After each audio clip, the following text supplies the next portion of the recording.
Good morning, everyone. Welcome to your maths class after the PT1 examination. So, students, before PT1 examination, we have completed till the chapter number 4. Now, today we will be starting with the new chapter, that is chapter number 5 from your maths textbook. Chapter number 5, multiplication. Okay. So in class 3 you all must have learned the multiplication of numbers by a single digit number or a two digit number. Yes or no? You all are familiar with multiplication? Yes. Now in this class we are going to learn the multiplication of larger number like 4 digit number, 5 digit number. So multiplication of larger number by 2 digit or 3 digit numbers. Okay? And today we will be discussing about the properties of multiplication. So there are 5 properties of multiplication. We will learn these properties one by one. So the first property is order property. Two numbers can be multiplied in any order. The product remains the same. अगर हम दो numbers का multiplication कर रहे हैं और उसका order हम चेंज करते हैं मतलब रिवर्स करते हैं तो भी हमारा जो प्रोडक्ट है, प्रोडक्ट क्या होता है मल्टीप्लिकेशन में, जो मल्टीप्लिकेशन का आंसर आता है, जो रिजल्ट आता है उसको क्या बोलते हैं हम, product. So the product of your multiplication will be same. Okay, for example 10 multiplied by 15. What will be the product? 10 into 15. The result is 150. Now, if we reverse the order, यहाँ पे क्या था, 10 multiplied by 15 था. अब हम reverse करते हैं, उल्टा करते हैं, 15 multiplied by 10 करते हैं, तो भी जो हमारा आंसर है वो चेंज होगा क्या? नहीं, हमारा जो आंसर है वो सेम ही नंबर आएगा. सो 15 multiplied by 10, what will be the answer? It is 115. In both the cases our answer is same. So our order change होने से हमारा जो प्रोडक्ट ऑफ मल्टीप्लिकेशन है वो चेंज नहीं होगा. The product of your multiplication will be the same. Okay, now next property, grouping property. The product of three or more numbers remains the same even if we change the grouping of numbers. Suppose we have to multiply 3 or more than 3 numbers. Okay, in that what we will do, we will group these numbers. Okay, and the product of your multiplication will remain the same even if we change the grouping of the numbers.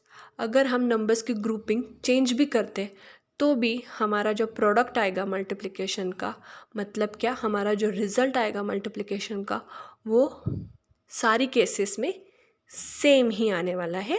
Okay, तो इस property का मतलब ये है. Now we will understand it with the help of example. Suppose we want to multiply 2 by 6 by 4. Okay, 2 multiplied by 6 by 2 multiplied by 6, 6 multiplied by 4. Suppose हमें इन तीनों numbers का multiplication करना है तो हम क्या करेंगे, we can multiply these three numbers in 3 different ways. ये जो है 2 multiplied by 6, 6 multiplied by 4, ये जो 3 नंबर्स है इन 3 नंबर्स को हम 3 अलग अलग तरीके से मल्टीप्लाई कर सकते हैं. So let's discuss the first case. Here 2 multiplied by 6, 6 multiplied by 4. So what we will do, we will group 2 and 6 together and we will find out the product. So 2 into 6, 2 into 6 is 12. 12 into 4 is how much? 12 4s are 8. Okay, so the product of this multiplication is 48.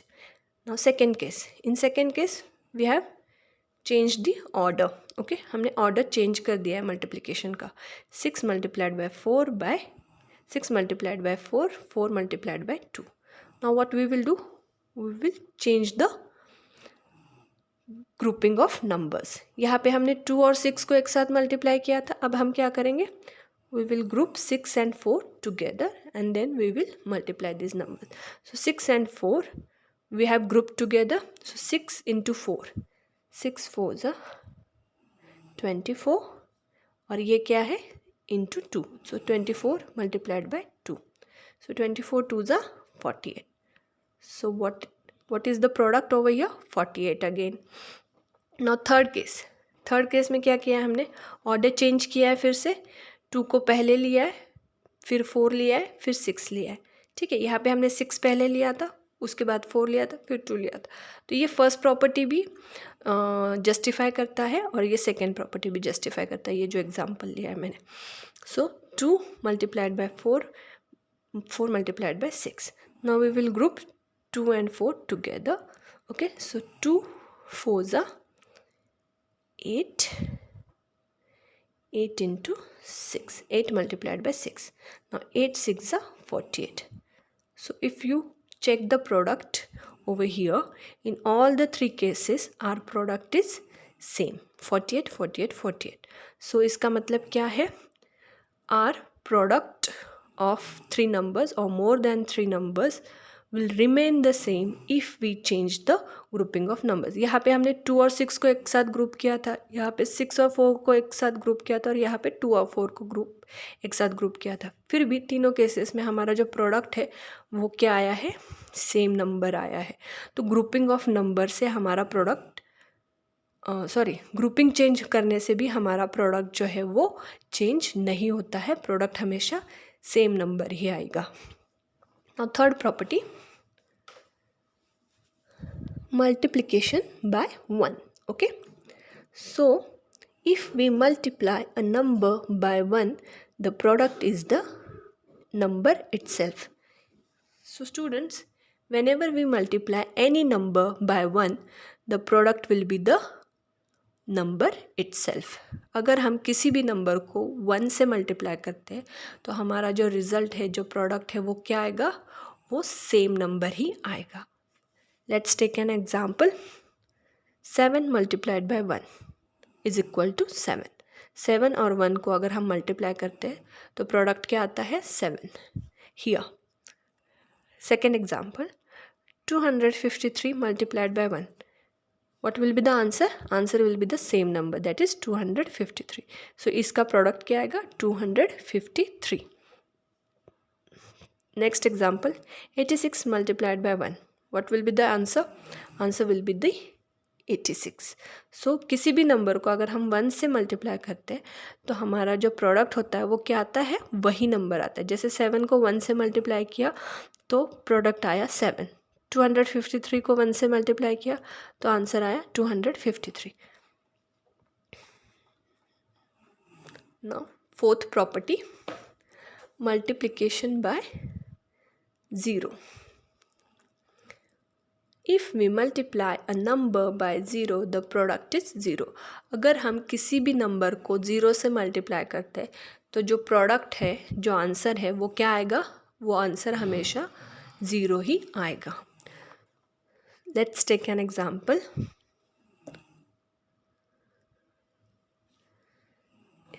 First example, 0 multiplied by 16. What will be the answer? It is equal to 0 only. Second example, 53 multiplied by 0. What will be the answer? It's equal to 0 only. अगर third example, 381 multiplied by 0. What will be the answer? 0 only.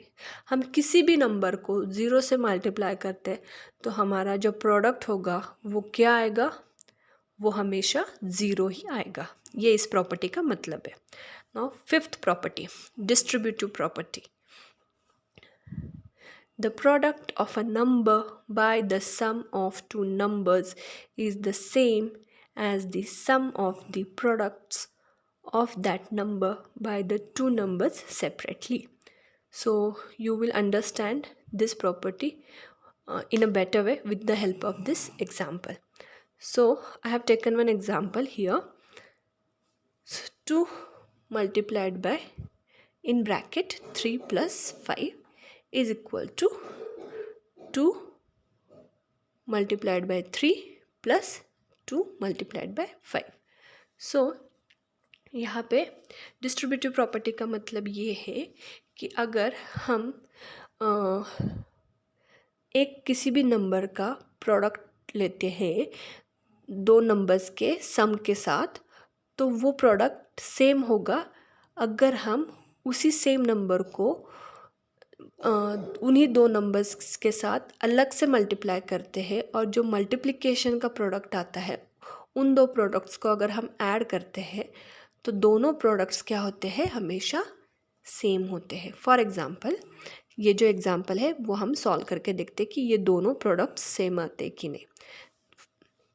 सो यहाँ पे है 2 multiplied by 3 + 5। तो पहले हम 3 + 5 करेंगे और उसको 2 से मल्टीप्लाई करेंगे। So 3 + 5 is equal to how much, 8।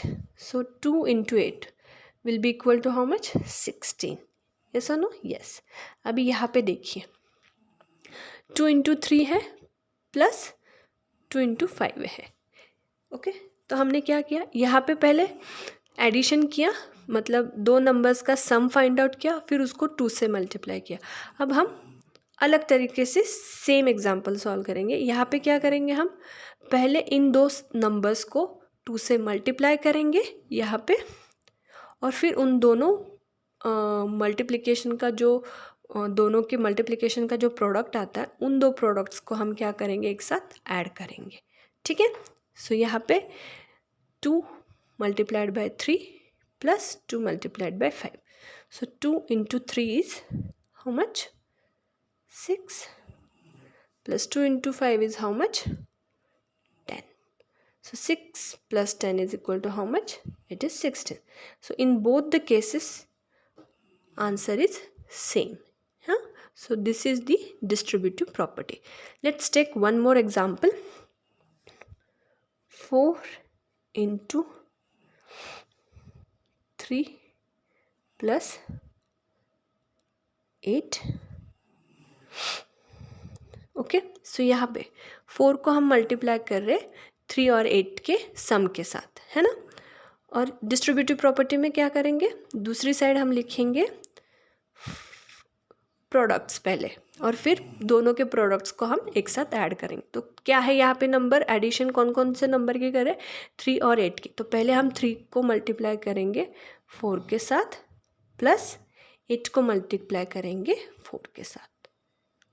And in both the cases your product final answer will be the same. So पहले ऐड करो 3 + 8, 4 × 3 + 8, 11. Yes or no?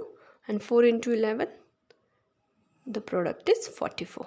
Now next, यहाँ पे हम क्या करेंगे, पहले मल्टीप्लिकेशन करेंगे। 4 × 3 is 12 plus 8 × 4 is 32. 12 plus 32 is equal to 44. So in both the cases our answer is same. So distributive property is proved over here. Okay, so in this way we have discussed about the properties of multiplication, and if you have any doubt or query related to the properties of multiplication, you can ask me. Till then, thank you. Have a nice day.